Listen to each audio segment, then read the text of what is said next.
how to fix unable to authorize error on TikTok. So if you ever encounter such issue or error on your TikTok while trying to log in, so in that case what you might want to do is first thing just head over to your settings on your device and simply click on this general option.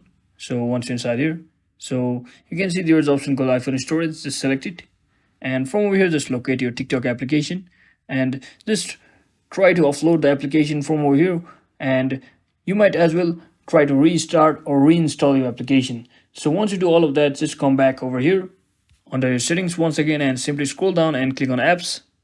So from over here just you can simply search in for TikTok as well. So once you search in for TikTok, just make sure you have enabled these two options from over here.